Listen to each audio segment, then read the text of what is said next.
Technology in inventory management. Inventory management is referred to use of various technology to optimize the tracking, control, and management of inventory assets throughout the supply chain. It is also technology has revolutionized inventory management and operation management, offering powerful tools to enhance efficiency, accuracy, and visibility. Technology in inventory management help get a competitive advantage by optimizing the use of resources, increasing customer satisfaction, conducting details analysis, and minimizing losses. So, ang inventory management, crucial siya kay amo na siya ang ginahimo or ang ginagamit sa subong mga company kasi mas mapabilis ang pag-inventory ng mga items or whatever nga ilang nga ginabaligya or ang ilang nga gina-offer. So kaysa sa kanang mano-mano nga pag-inventory kay mas dugay siya, pero if may technology sa inventory, so mas madali may makasave sila sang time, space, and accurate gyud ang ilang ilang pa.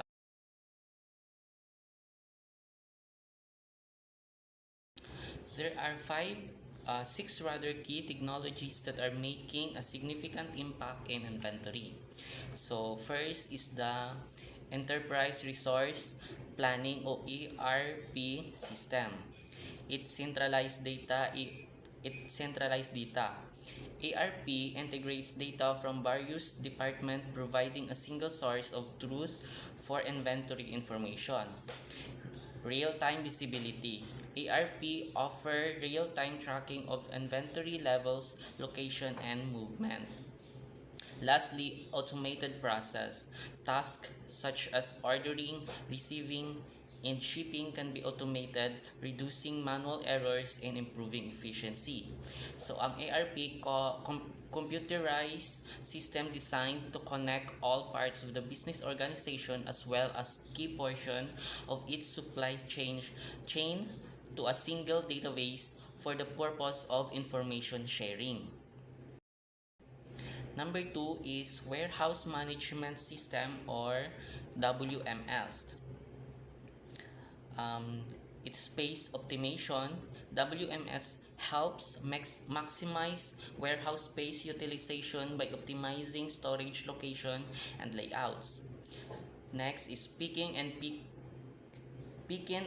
packing efficiency. WMS guides warehouse workers through picking and packing process, minimizing errors and optimizing efficiency.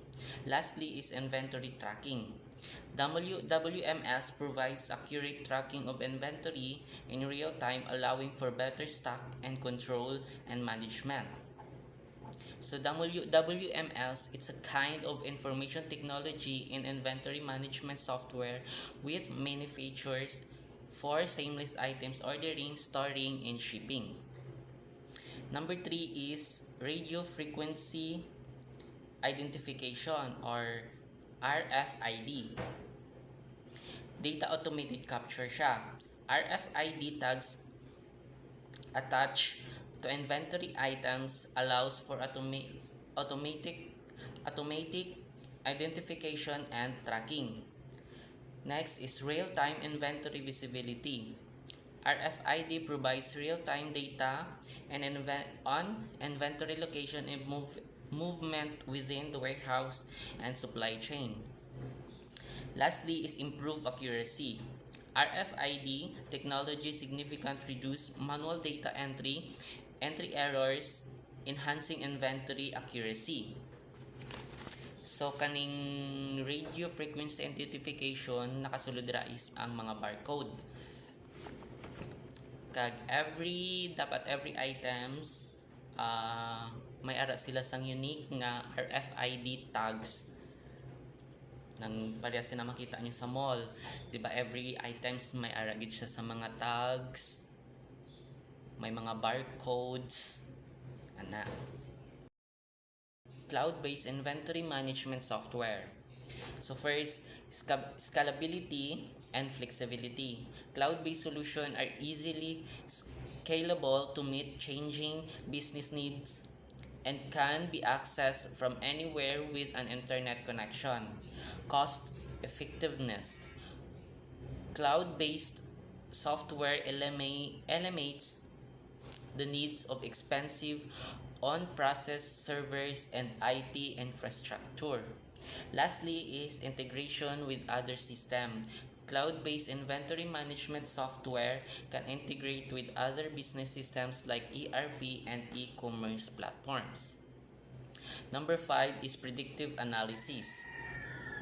Demand forecasting forecasting. Predictive analysis use historical data and machine learning to forecast demands, allowing companies to better anticipate inventory needs. Optimizing inventory levels. Analytics can help optimize inventory levels by identifying patterns and trend in demand and supplies. Lastly is minimizing stockouts and excess inventory. Predictive analysis can help companies minimize stockout and prevent excess inventory accumulation. So, ang predictive analysis, gagamit sila sa mga dati nga data para ma-predict nila ang future nga demand kag para accurate ang pag order nila kag hindi magsubra ang mga supplies nga mag-abot kay na-predict na nila kung pila ang demand sang next nga month. And lastly, number 6, Internet of Things or IoT. Sensor-based tracking. Sensors attached to inventory items and equipment provides real-time data on temperature, humidity, and other environmental conditions. Automated inventory monitoring.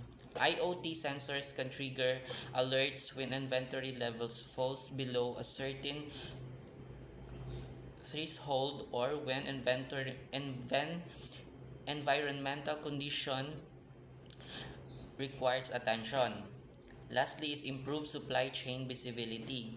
IoT enables end-to-end visibility throughout the supply chains from raw material sourcing to final delivery. IoT is a concept of developing system capable of connecting different types of device. So mga example sa mga IoA is smartphones, smart sensors, CCTVs, and air conditions. Tanan nga mga device nga ara sa company nga makonect niya ay halimbawa sa Wi-Fi. So makonect niya tanan nga system.